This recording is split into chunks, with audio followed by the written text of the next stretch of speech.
Hello everyone, myself Khyati Vyas from JMP English Medium Saraswati Group of Education. Today I am conducting this session for grade 4. Subject is SS. We are discussing chapter number 2, our industries, and this is my session number 4 for this chapter. So kids, इससे पहले जो हमने इस chapter का explanation किया था उसको एक बार रिकैप कर लेते हैं ताकि आज के सेशन में हम जब ये एक्सरसाइज डिस्कस करें तो उनके आंसर्स आपको इजीली पता हो पहले से ही। Clear? And I also hope कि आपने इस चैप्टर को रीड किया होगा। Correct? So let us see what we have learned in this chapter. We learn regarding the factors needed for industry. एक इंडस्ट्री को सेटअप करने के लिए कौन कौन सी चीजें जरूरी है, किन चीजों की वजह से एक फैक्ट्री को आप सेटअप कर सकते हो, कौन सी चीजें चाहिए। Then different categories of industry, अलग अलग कैटेगरीज इंडस्ट्रीज की, based on the raw material, based on the size. Size के बेसिस पर कितनी कैटेगरीज है, रॉ मटेरियल जो वो इंडस्ट्री में यूज होता है उसके बेसिस पर कितनी इंडस्ट्रीज है, ये हमने सीखा था। Then some important industries in India, India में कौन कौन सी इम्पोर्टेंट इंडस्ट्रीज है इसके बारे में। सो सबसे पहले factors needed to set up an industry. एक इंडस्ट्री को सेटअप करने के लिए कौन कौन से फैक्टर्स जरूरी है। First thing is raw material. कोई भी इंडस्ट्री में कुछ भी बनाना है तो उसके लिए पहले रॉ मटेरियल चाहिए। देन मशीन्स, उस चीज को बनाने के लिए मशीन्स लगते हैं तो ये मशीन्स भी जरूरी है। देन पावर, उन मशीन्स को रन करने के लिए पावर की जरूरत है, इलेक्ट्रिसिटी की, तो पावर चाहिए। देन लेबर, मतलब कि वहां काम करने के लिए, वर्क करने के लिए पीपल जो होते हैं, दोज हु आर एम्प्लॉइज, उसे लेबर कहते हैं। देन मनी, इन सारी चीजों के लिए, क्योंकि रॉ मटेरियल को पैसे से खरीदना पड़ता है, मशीन्स को भी पैसे से खरीदना पड़ता है। देन पावर, पावर इलेक्ट्रिसिटी का भी बिल आता है तो वहां पर भी पैसे लगते हैं। देन लेबर, जो आपके यहाँ वर्क करते हैं उन लोगों को भी पैसे देने पड़ते हैं, तो इसीलिए सबसे इंपॉर्टेंट है money.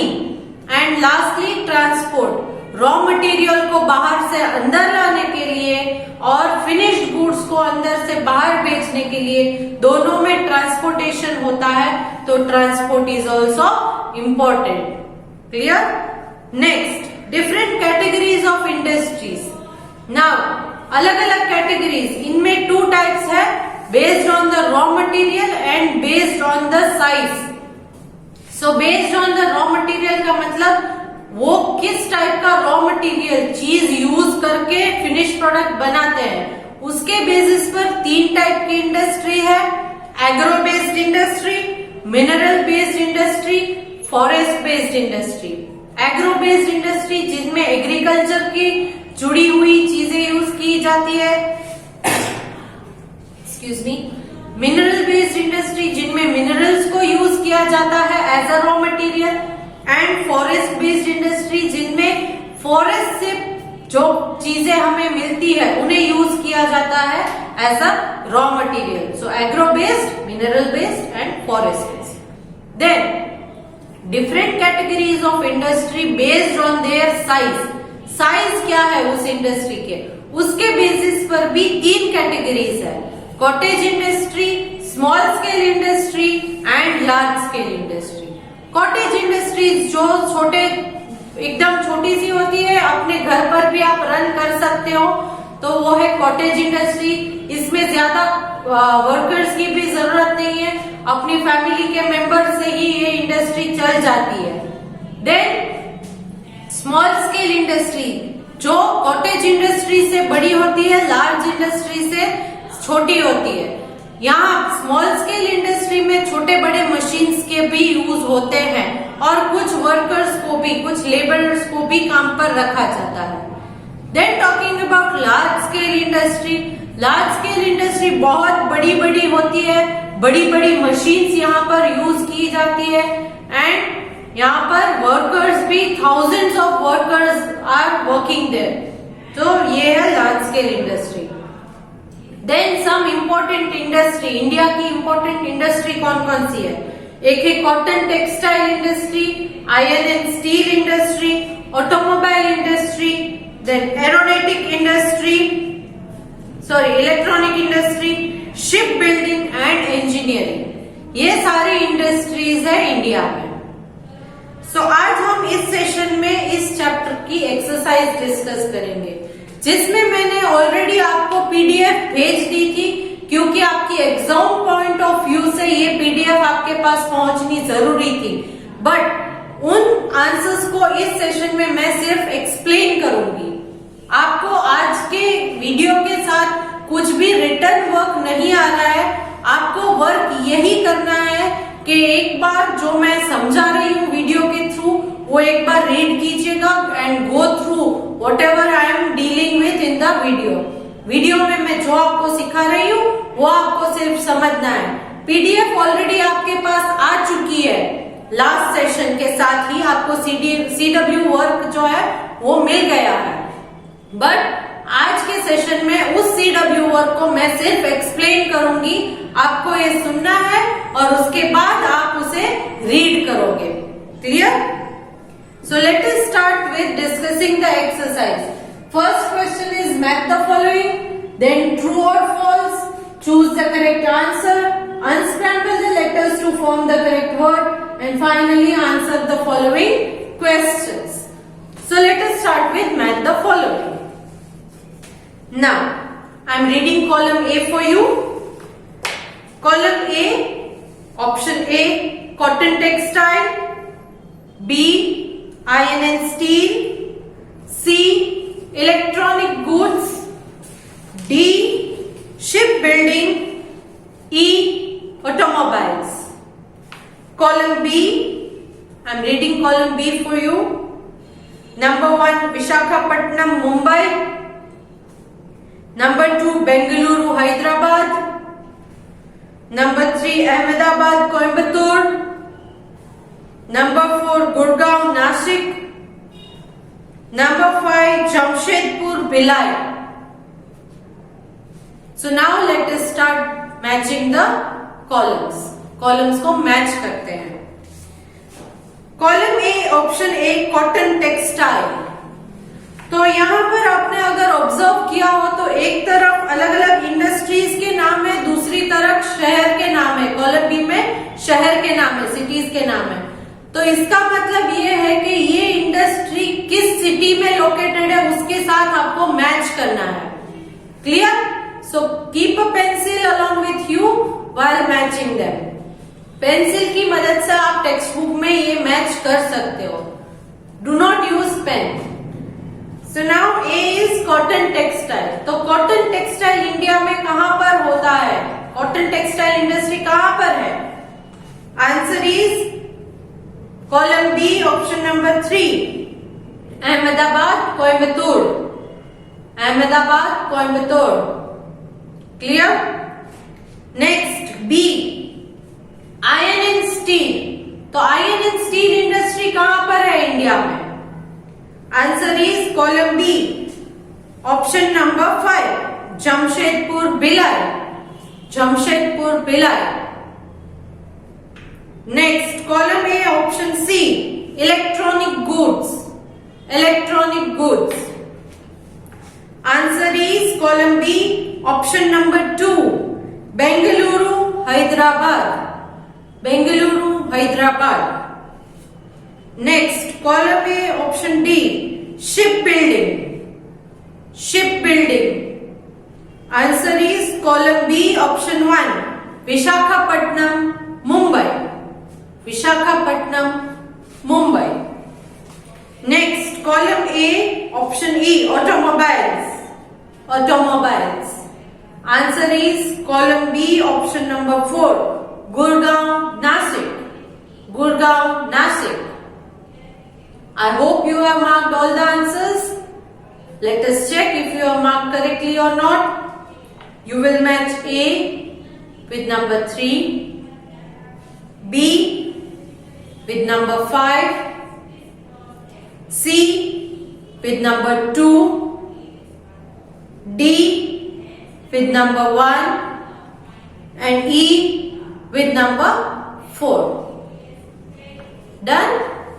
Let's move on to next main question, that is write T for true and F for false.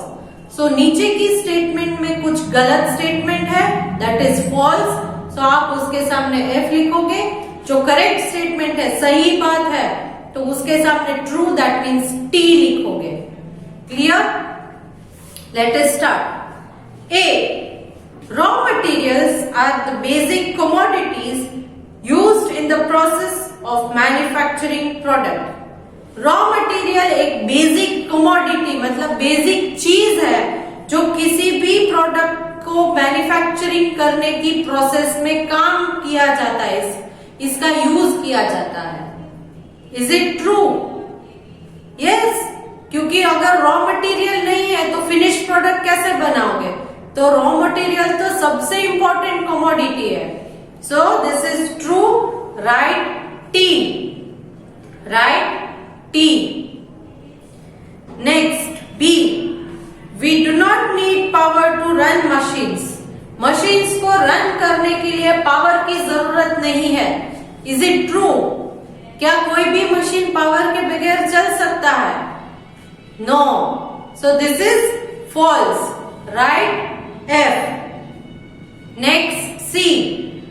Cottage industries are very small. Cottage industries बहुत छोटी होती है. Is it true? Yes, it is true. So write T. Next, D. Small scale industry use large machines. Small scale industry में बहुत बड़े machines लगते हैं. No, it is false, क्योंकि स्मॉल स्केल इंडस्ट्री में छोटे छोटे मशीन्स लगते हैं. लार्ज स्केल इंडस्ट्री में लार्ज मशीन्स होते हैं. Clear? So this is false. Next, E. Large scale industry employ thousands of people. Large scale industry में हजारों पीपल काम करते हैं. हजारों पीपल मतलब बहुत सारे मजदूर, वर्कर्स, लेबर्स काम करते हैं. Is it true? Yes, it is true. So write T. I hope you have marked all the answers correctly. Let us check. A, it's T. B, it's F. C, it's T. D is F. E is T. So shall we move to the next main question? Okay. Question number 3. Choose the correct answer. मतलब कि यहाँ पर कुछ questions पूछे हैं जिनके answers में आपको 4 ऑप्शन दिए गए हैं. उन ऑप्शंस में से करेक्ट ऑप्शन कौन सा है उस पर आप टिक करोगे. Clear? So let us start that. A. Which of these are needed to set up an industry? एक इंडस्ट्री को सेटअप करने के लिए इनमें से कौन सी चीज जरूरी है? Number 1 labour, number 2 money, number 3 raw material, number 4 all of these. Answer is number 4 all of these. Next, B. Which of these is the raw material for the iron and steel industry? Iron and steel industry के लिए इनमें से कौन सी चीज raw material की तरह use की जाती है? Number 1 copper, number 2 bauxite, number 3 iron ore, number 4 mica. Answer is option number 3 iron ore. Next, which of these is produce using coal? Coal की मदद से इनमें से कौन सी चीज प्रोड्यूस की जाती है? कोल मतलब के कोलसा. Number 1 thermal power, number 2 nuclear power, number 3 hydro electric power, number 4 none of these. Answer is number 1 thermal power. Clear? Next, D. Which of these industry use small machines? इनमें से कौन सी industry small machines को use करती है? Number 1 cottage industry, number 2 small scale industry, number 3 large scale industry, number 4 none of these. Answer is number 2 small scale industry. Next, E. Which of these is a large scale industry? इनमें से कौन सी industry है जो large scale industry है? Number 1 ship building, number 2 automobile, number 3 iron and steel, number 4 all of these. Answer is number 4 all of these. Clear? Unscramble the letters to form the correct words. तो यहाँ पर कुछ statement दी गई है जिनके answers आपको bracket में दिए हैं, बट उनके लेटर्स जो है वो जंबल्ड फॉर्म में है. इनको रीअरेंज करके करेक्ट आंसर क्या है वो आइडेंटिफाई करना है. Okay, so let us start doing that. A. The place where manufacturing takes place. एक ऐसी जगह जहां पर मैन्युफैक्चरिंग की जाती है, उस जगह को क्या कहते हैं? Answer is factory. Answer is factory. Next, B. India is one of the leading producers of this product. इस प्रोडक्ट का लीडिंग प्रोड्यूसर मतलब सबसे बड़ा प्रोड्यूसर है India. So what is it? Answer is cotton textile. Cotton textile. Next, C. A kind of power. ये एक किस्म का पावर है. So what is it? Answer is atomic. Atomic. Next, D. A centre of iron and steel industry. ये एक iron and steel industry का centre है, मतलब कि यहाँ इस जगह पर आयरन एंड स्टील इंडस्ट्री है. So what is it? Answer is Bhilai. Bhilai. Next, E. A type of industry set up by people in their own homes. अपने ही घर में जिस इंडस्ट्री को लोग सेटअप करते हैं उस इंडस्ट्री को क्या कहते हैं? Answer is cottage industry. It is cottage industry. So let us check if your answers are correct और not. A.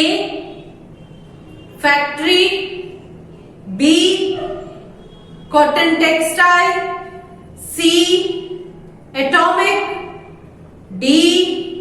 Bhilai, E. Cottage industry. Clear? So let us move on to the next main question, that is answer the following questions. तो ये already आपके पास answers आ गए हैं, तो आप CW में answers को देख सकते हो. मैं यहाँ पर आंसर्स एक्सप्लेन करूंगी. क्लियर? तो आई होप कि एग्जाम में इनको आपने अटेम्प्ट किया होगा, बट और भी कोई डाउट है तो क्लियरिफिकेशन आज के सेशन के वीडियो के साथ आपको क्लियर हो जाएगा. आज के वीडियो के साथ आपको होमवर्क यही करना है कि जो भी आपके डाउट्स है उन डाउट्स को क्लियर करके फिर से एक बार इस चीज को आप रिपीट पढ़ेंगे. Okay, now let us start with answer the following questions. Question A. What are the various factors required for setting up an industry? एक इंडस्ट्री को सेटअप करने के लिए कौन कौन से फैक्टर्स जरूरी हैं? Answer is the various factors required for setting up an industry are raw material, power, labor, finance and transport. Finance मतलब money. So raw material, power, labor, finance and transport. इतनी चीजों की जरूरत होती है एक इंडस्ट्री को सेटअप करने के लिए. Next, B.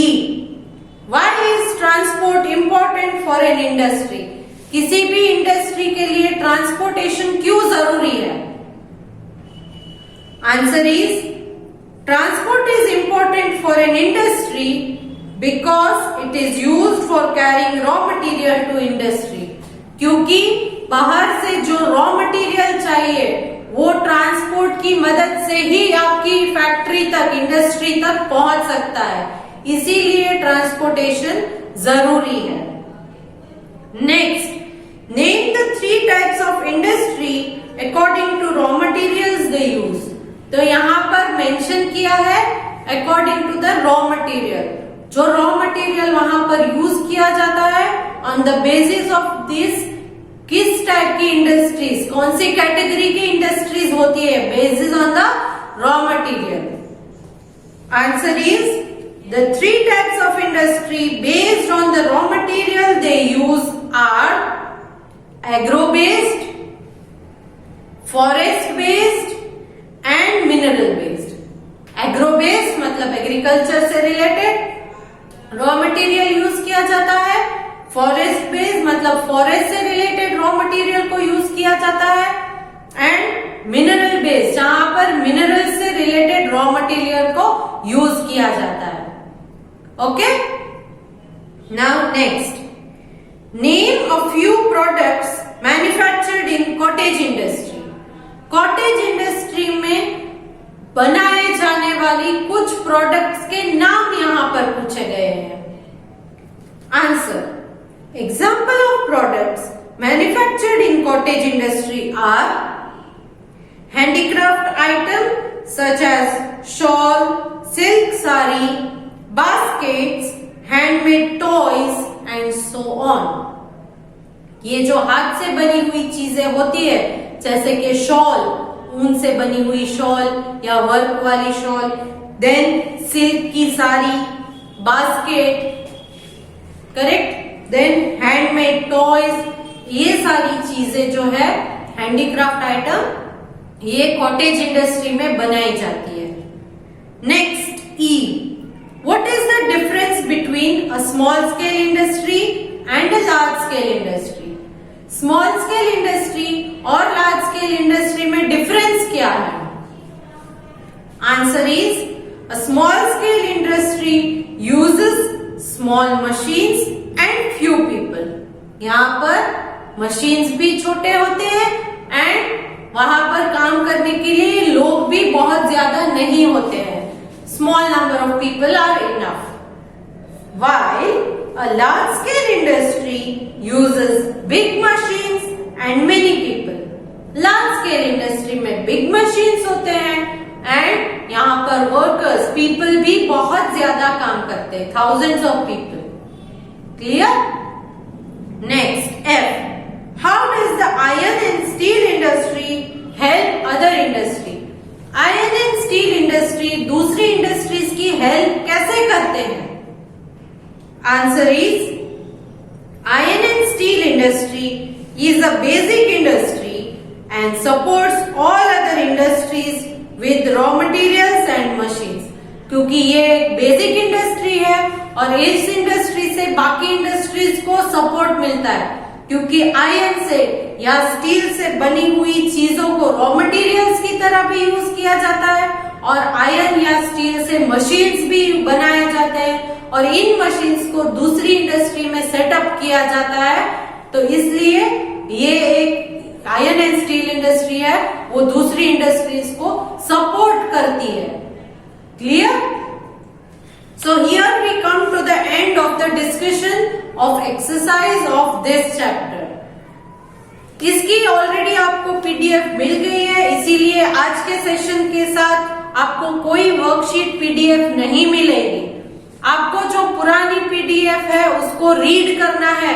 आई होप कि आपने अपनी सीडब्ल्यू में इन सारी चीजों को ऑलरेडी कॉपी कर लिया होगा.